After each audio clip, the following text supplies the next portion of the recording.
What's going on, you guys? Today I was out on the trail for Cloudland Canyon State Park. I just realized that I was like, okay, I've got a setup going on here, and I thought maybe it'd be kind of neat for me to walk you through the setup that I have going for myself on trail. I'm going to talk about the big three mainly today. If you don't know what the big three is, basically that is like the most important stuff for backpackers. It includes your sleep system, it includes your shelter system, and it includes your backpack that you use. It's just the most common stuff you need. You're going to be spending the most money here because you need the best quality stuff you can get for this section. So I just thought that I'd walk you through what I've got going for me and actually some new stuff that I'm trying out this weekend as we speak. Thought that it'd be kind of interesting to go through. So with that, let's get right into it. So the first thing you'll actually notice is the tent that I have behind me. This is a new tent that I've been using for just this weekend, and this is the NEMO Dagger OSMO 2-person tent. So it's a rather new tent for NEMO even. Right off the bat, what you'll notice is the kind of weird shape that it has going on for the vestibule here. They call it a trapezoid shaped vestibule.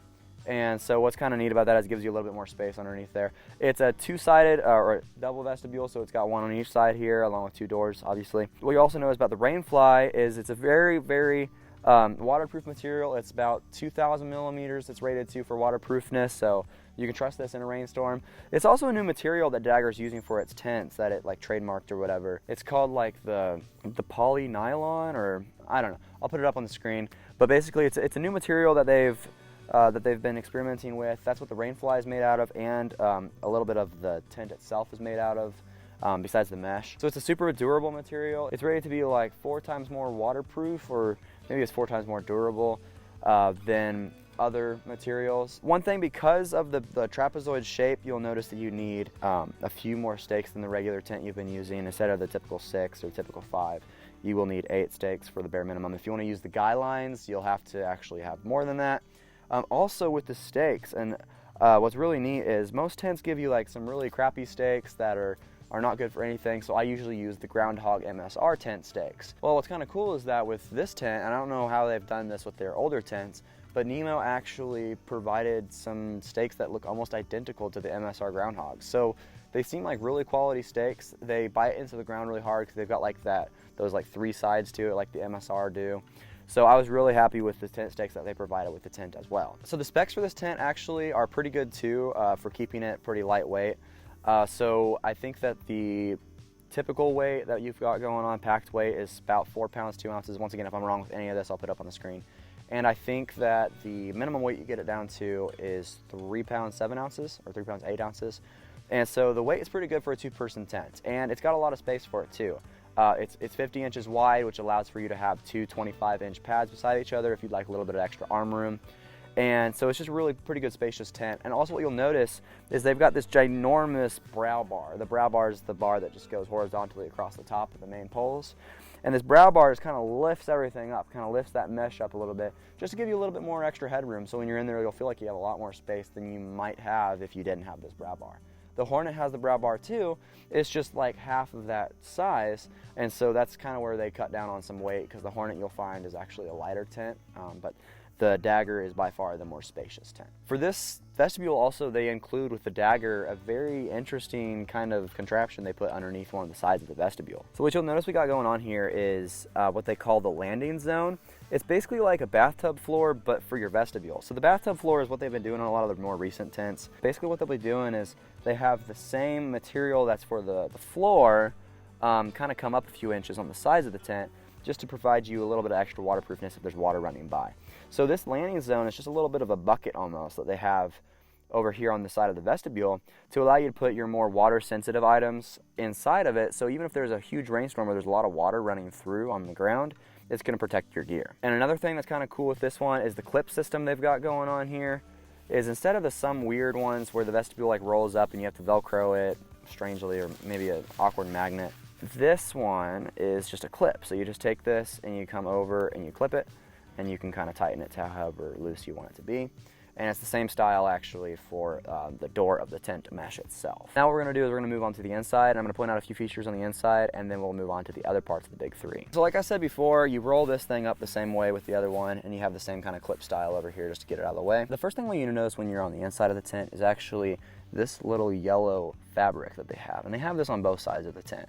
Basically what this does is if you don't have a light that you want to bring, or to save on some weight, you can take your headlamp and you put your headlamp on and you put it up there, and it's just a little bit of a light bar. That kind of colored fabric is going to spread out that light more evenly, so it's not a harsh headlight light. And also you'll notice that they provide you plenty of places for you to hang up lights if you do have them, or other attachments, whatever you desire basically to hang up on the tent. They have a few points of attachment for that, which is also super handy. You'll also notice that on each of the corners they have a pocket for you to be able to put some headlamps or some batteries or your phone, just to kind of keep some stuff off the floor of the tent, which is always a nice feature for a tent to have. So yeah, that's the tent that I'm using right now. Of course I have to use it for a lot longer before I can tell you exactly how much I like it, but I've been impressed with it so far. I'm always impressed with NEMO's products, and I'm super excited about this new line that they're releasing. It is a little bit more of an expensive tent. I definitely had to save for it before I bought it, but it's just, if you're willing to put in the money, it's definitely a good investment for you, especially if you backpack a lot more than maybe the average person, and you could use an investment of a higher quality tent that you can trust in the elements, and it's pretty good lightweight.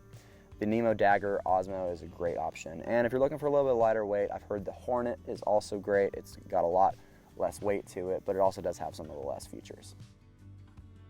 And for the next part of the big three, we're going to go into what's called the sleeping system, which is going to include your sleeping bag and your sleeping pad, and for me, a compressible pillow, because I can't deal with the air pillows. So I use a THERM-A-REST Compressible Pillow, and I love it, and I sleep better than anybody else on trail. So first off, I'm going to talk about the sleeping bag. Except for me, it's actually a sleeping quilt. I've been using a sleeping quilt for the past little while because I've realized as I've gotten into colder or better sleeping bags, the more mummy style is starting to get to me. I don't like that constriction feeling, so I like the quilts option because it feels a lot more like a natural blanket back at home. So the quilt that I have right here is the Eastern Mountain Sports Clarity 20 Degree Down Quilt. So I reached out to this company because I was looking for a new quilt to try out, and they said they would send it to me, and I could just tell people in videos what I thought of it. And so far, I'm super impressed with it. So the first thing you'll notice is that any down product is super lightweight. And so I picked it up and I'm like, this is gonna save me and my back on trail a whole lot. This is filled with 850 fill down, which basically means it has a whole lot of loft to it, which loft is super important because it provides you with the lightweight capabilities of it. It also is super compactable, and it's still going to keep you super warm at night. You don't have to worry about being cold. So the idea with quilts, like I was saying earlier, is it saves you on some weight and it feels a little more natural. Basically, they've got no material on this back side because they assume that you're going to have a sleeping pad that's R-rated, so you're going to be warm anyways because your back is covered with insulation. So however, the foot box is still wrapped up and covered just because they want to make sure that your feet are warm throughout the night, and a lot of the insulation is actually stored down at your foot box. But then in case you're worried about as you're rolling around to be exposed to the elements, what this quilt and a lot of newer quilts has going on is they've actually got a little strap that they have. This strap runs underneath the sleeping pad, and this one has two, just so you can roll around in the night and the quilt itself won't really move too much. At the front of it, it's got a little bit of a zip cord that you can pull on to kind of keep it tight around your neck so that way you don't have any cold drafts coming on the inside. One thing I didn't notice about this quilt is it doesn't really have a draft collar.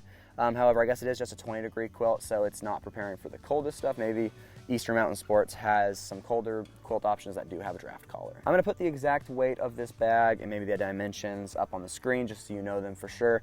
But if you're looking for an option that's a little bit lighter on weight, you are maybe feeling a little constricted by the mummy bags as it gets colder, or you're just looking to try something new, hey, sleeping bag quilts or whatever, sleeping quilts, you know, whatever you wanna call them, are a great option to try out, and Eastern Mountain Sports has greatly impressed me with this one. I'm loving it, and I'll have to let you know as I use it more and more, but I love it so far. So then, like I said earlier, the other part of the sleeping system is your sleeping pad. And this is super important because especially if you're using a quilt, most of your body heat is lost through the ground. So if you're cold at night, check your pad. Maybe you have too cold of a pad. A pad needs to have a good R rating, and the R rating is basically how much of your body heat the pad is going to reflect back onto you throughout the night. So the pad that I have with me right now is the Big AGNES Q-Core Deluxe sleeping pad.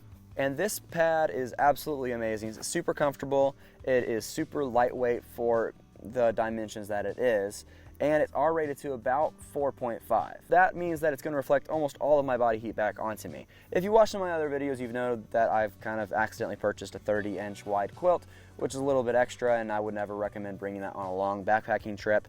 It's definitely nice and spacious though. However, if you are considering buying this pad, I would say keep it to 25 inches, 20 inches. 25 is pretty nice because then you have a little bit more arm room on the side of you instead of your arms falling off all throughout the night. So like I said, I'm using the Big AGNES Q-Core Deluxe sleeping pad, and if you guys are looking for a new sleeping pad, I absolutely recommend it. It is amazing. Paired with the Eastern Mountains Clarity 20 Degree Down Quilt, it's a sleep like you could never imagine on trail. So that is my sleeping system, and with that I'm going to go on to the third and final category of the big three, which if you're backpacking, you need a backpack. So I'm going to really quick run you through the backpack that I'm using and I have used for a very long time and I absolutely love. So the backpack that I have and I've been using for a long time and I've been talking about for a long time hasn't changed. It is the GREGORY, and oh my goodness, I left the zipper open here. So anyways, it is the GREGORY Baltoro 65 liter bag. If you're just going for a weekend trip, you absolutely do not need 65 liters. But the GREGORY brand itself is a very well-known brand, and the Baltoro is just one of their more Cadillac styles, I should say. It's just the style of backpack that's going to have the most ventilation on the back of it, and it's just going to provide you a lot of support and distribute that weight perfectly. So as I mentioned, the ventilation on this thing is amazing. So if you'll notice here, you have a huge mesh little arched back with, I don't even know, it's like this amazing frame they got going on, and I'll look up the material that the frame is made out of and put it on the screen for you. But they've got a really good frame backpack. If you don't like frame backpacks, then obviously you're not going to be looking for the Baltoro. But this one is actually really good. It's got amazing load lifters, so the moment you pull on these load lifters up top here, it takes the weight right off of you, and the hip belt could not be better, because it doesn't matter how much weight I have put in this bag, if I take the time to, it will distribute the weight among my shoulders and my hips perfectly to where I'm not feeling a pinching anywhere specifically. I've just finished hiking today, so you'll see that there's a lot of stuff kind of left on this and some stuff missing because I have a tent set up over there that I just showed you.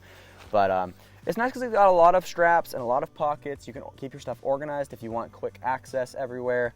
And you'll notice that I actually can put my poles up here for whenever I don't need them. So personally for me, I really do like that about this bag. I like the organization. I like to have things put to a certain side, put to a certain place where I know where it is so I can access it easily while I'm setting up camp. Some people prefer just a backpack where it's just a big bag and you shove everything on the inside because it saves on some weight. I will admit this is a heavier bag. I believe, if I remember correctly, it's right around 4 pounds on itself. So the bag itself is 4 pounds. So if you're looking for a really lightweight option, you'll probably have to look for one of the less organized bags out there. But yeah, GREGORY and GREGORY Baltoro itself is an amazing brand, well known. It's going to last you for years and years and years and many miles on trail.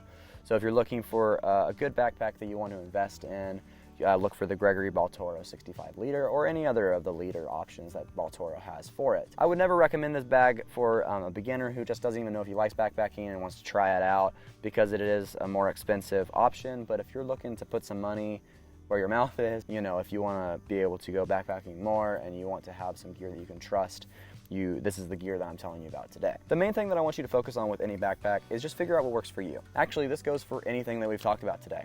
Tents, we've got sleeping bag or sleeping quilt, pads, all of that stuff. Just figure out what works for you. You want to maybe buy some of the cheaper stuff, some cheaper styles, try it out and see if that's what you like, and then once you figure out that's what you like, put the money down and get something good of that style. So that way you know you're not going to waste your money. Just figure out what works for you and what you like best with all of this big three, because it's called the big three for a reason. So if you're going to be backpacking, you're going to be stuck with it. Yeah, so that's it for this video, and I hope that you have learned something, and maybe if you have some questions or some comments or something you disagree with even, you know, just let me know down below in the comments. And if you are liking this kind of content, I just ask that you like the video and you hit the subscribe button.